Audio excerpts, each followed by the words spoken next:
All right, so let's dive into this targeted killing of Brian Thompson. The CEO of United Healthcare. Yeah, exactly. It's a chilling case. yeah, Lots of twists and turns. We got eyewitness accounts, right. security footage, even some expert weapon To analysis. sift through, we've got a lot to unpack here. What gets me is how this happened in broad daylight. Yeah. Midtown Manhattan, the level of planning, Right. and the suspect's calmness suggests this was no impulsive act. Yeah, right from the start, there's this chilling detail. Oh, yeah. Deny, defend, oppose.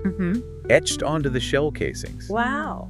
Sound familiar at all? Yeah, it's the title of that book. That book, very critical of the insurance industry, and some would say pointed directly at tactics. United Healthcare has used. Yeah. It raises the question of motive. For sure. Was this a personal vendetta, a statement against the entire industry, or Or was this like a misdirection?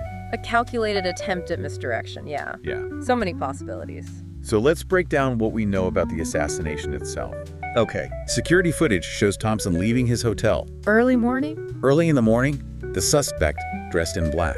Distinctive backpack? Yeah, distinctive backpack had been lying in wait across the street for several minutes. It seems like it. And when Thompson appears, the suspect Approaches him from behind, shoots him in the leg and then the back. and calmly walks away. The escape route also seems pre-planned. Yeah. Grabs an e-bike stashed nearby and heads straight to Central Park, Yeah. which, with its multiple exits and vastness, Makes sense. practically designed for disappearing acts. It really is. Yeah. Police recovered a 9mm handgun and what they initially thought was a burner phone at the scene. Okay. They were also able to pull surveillance footage of the suspect riding that e-bike out of Central Park, Okay. though his face is obscured. Of course. But here's where it gets even more interesting. Okay. There's speculation that that phone might actually be the suspect's personal phone, not a burner. Oh, wow. If true, that's a huge misstep. Yeah, for someone who seemed so meticulous in their planning, Right. makes you wonder if it was a deliberate move to mislead investigators or just a genuine oversight. A mistake. A mistake. Yeah, and then there's that detail about the gun malfunctioning. Oh, right. Adds another layer to this. Yeah, the suspect had to clear a jam. Not once, Not once, but twice. twice. This indicates a familiarity with firearms, you know? Right. Someone who knows how to handle a weapon under pressure. For sure. And the choice of weapon itself is raising eyebrows. What was it? It's believed to be a B&T VP9, Okay. a modern take on a World War II spy weapon. Interesting. This isn't your average street gun. Yeah, you know, sure. it's known for being incredibly quiet. Which suggests that the perpetrator was concerned about attracting attention? Right. Maybe wanted to avoid alerting anyone nearby or being picked up by security cameras? Makes sense. Yeah, The manhunt itself has been challenging. I can imagine. Tracking someone through Midtown Manhattan, even with all the surveillance cameras. It's like finding a needle in a haystack. It really is. Yeah, And he managed to disappear into Central Park, right. possibly changing clothes or ditching the backpack. Further complicating the search. Exactly. They did recover a fingerprint Okay. from a water bottle left at the scene, but it was smudged, making identification difficult. Right. But then there's this new development. The investigation is focusing on a specific gunshot purchase Okay. of a B&T VP9 The same weapon? in either New Jersey or Connecticut. Wow, that's a significant lead. Yeah, It could give investigators a direct link to the suspect. right. This particular weapon isn't widely available. Right. It takes some effort to acquire. It does. So we have a meticulously planned attack, Yeah. a suspect who's comfortable with firearms, and a weapon specifically chosen for its quietness. What does all of this tell us about the person behind this? Yeah, what does it tell us about the person? It paints a picture of someone who's not only capable of violence, Right. but also deliberate and methodical in their actions. Yeah. They clearly had a plan and were prepared to execute it. They knew what they were doing. They knew what they were doing. The question's what drove them to this point. And that brings us back to the deny, defend, oppose message. Yeah. Could this point to something beyond just a disgruntled individual? Right. Could there be a connection between Brian Thompson and United Healthcare's practices and the killer's motive? Yeah, let's dive deeper into United Healthcare's history. Okay. Their controversial policies and any potential connections that might shed some light on this case. Let's do it. So, okay, let's unpack United Healthcare a bit. Okay. It's the largest health insurer in the U.S., Right. Millions of Americans. covering millions of Americans, Right. but it's also been at the center of quite a few controversies. Yeah, they faced accusations of denying claims, Right. delaying payments to providers, and Prioritizing profits over patient care. exactly. These are serious allegations that have fueled a lot of anger and distrust. Yeah. Not just among patients, but among healthcare providers as well. Yeah, for sure. And this isn't just recent stuff. No. Back in 2019, they were fined over $2 million for misleading marketing practices Related to related to Medicare Advantage plans. Medicare Advantage, yeah. And there have been numerous lawsuits Oh, yeah. alleging unethical billing practices and denials of coverage for medically necessary treatments. So that deny, defend, depose message Right. found at the crime scene, echoing that book, critical of the industry. It takes on a much more specific context now, doesn't it? Absolutely. It's like someone took those criticisms and turned them into a deadly act. Yeah. But could there be more direct connections? Hmm. Were there any specific cases or incidents involving Brian Thompson that might point to a motive? Well, there's one case that's particularly interesting. Okay. A whistleblower lawsuit filed in 2023 alleged that United Healthcare was systematically denying claims for mental health treatment, Wow. even in cases where the treatment was deemed medically necessary. Wow. This lawsuit specifically named Brian Thompson as being aware of these practices and actively involved in covering them up. Wow, that's a direct link. It is. And if true, it paints a very dark picture of Thompson's leadership and United Healthcare's priorities. Doesn't it? Yeah. But what about financial motives?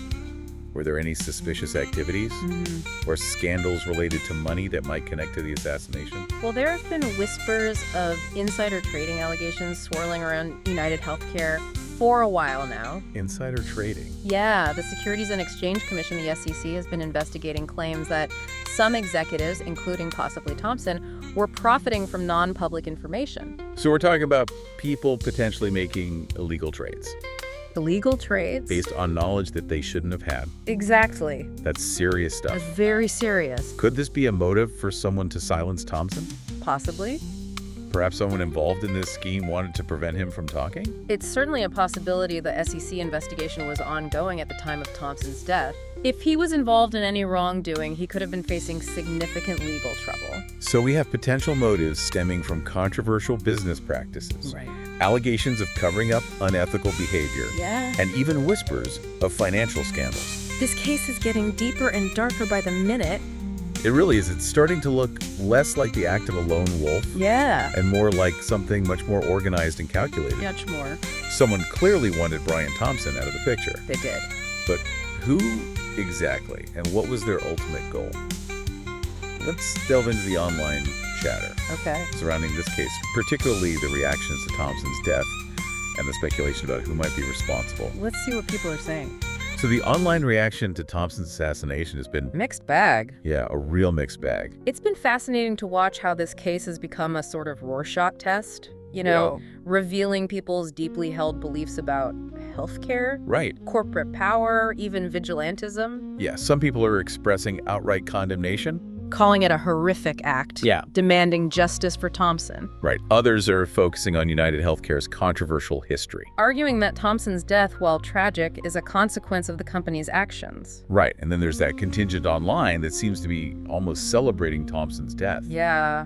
viewing it as some form of retribution. Right, Okay. for the perceived harms inflicted by United Healthcare. Yeah, it's disturbing to see people condoning violence, even against someone accused of wrongdoing. It's a reminder that anger and frustration, especially when directed at powerful institutions, can sometimes manifest in dangerous ways. There's one particular case that's been drawing a lot of attention online. Oh, yeah. Paler Lorenza, The former journalist. former journalist who had been very vocal in her criticism of insurance companies. Especially United Healthcare. Right. Lorenza posted some pretty strong statements online expressing anger and frustration with the industry. She even shared a photo of Thompson a few weeks before the assassination, which has led to some speculation about a possible connection. So people are digging through her social media posts, looking for any hints or clues that might link her to the crime. It's important to remember, though, that correlation does not equal causation. Right. Just because someone expresses anger towards a person or an institution doesn't mean they're capable of violence. Exactly. And we need to be careful about jumping to conclusions or assigning guilt Right. based on speculation and circumstantial evidence. The authorities are investigating all possible leads, Of course. including any potential connections to Lorenza. But as of now, there's no evidence to suggest she was involved in the assassination. This case has really stirred up a lot of emotions. It has. It's exposed the deep-seated anger and distrust that many people feel toward large corporations, particularly in the healthcare industry. And it's raised questions about the limits of free speech, the boundaries of acceptable online discourse, and the potential consequences of unchecked anger and frustration. So where does all of this leave us? Well, we have a meticulously planned assassination, a suspect still at large, and a web of potential motives Right. that point to a complex mix of personal and systemic issues. This is a case that goes far beyond just a single crime. It really does. It's a story about power, greed, desperation, and the human cost of a system that many feel has failed them. A story that's still unfolding with many questions left unanswered. For sure. But one thing is clear. This assassination has shaken the foundations of corporate America, It really has. sending shockwaves through the healthcare industry and beyond. It's a stark reminder that no one, not even those in positions of power, is immune to the consequences of unchecked corporate greed Right. and the anger it can fuel. This case is a wake-up call, a challenge to all of us to examine our own roles in a system that often prioritizes profits over people. It's a call for greater transparency, accountability, and a more just and equitable healthcare system. As we wait for the authorities to uncover the truth behind this assassination, let's not lose sight of the larger issues at play. Let's use this tragedy as an opportunity for reflection, for dialogue, and for action. Let's work together to create a society where healthcare is a right, not a privilege, where corporations are held accountable for their actions and where everyone has a chance to thrive. Thank you for joining us on this deep dive. We'll continue to follow this story as it develops, providing you with insightful analysis and thought-provoking perspectives along the way. Until then, stay informed, stay engaged, and stay curious.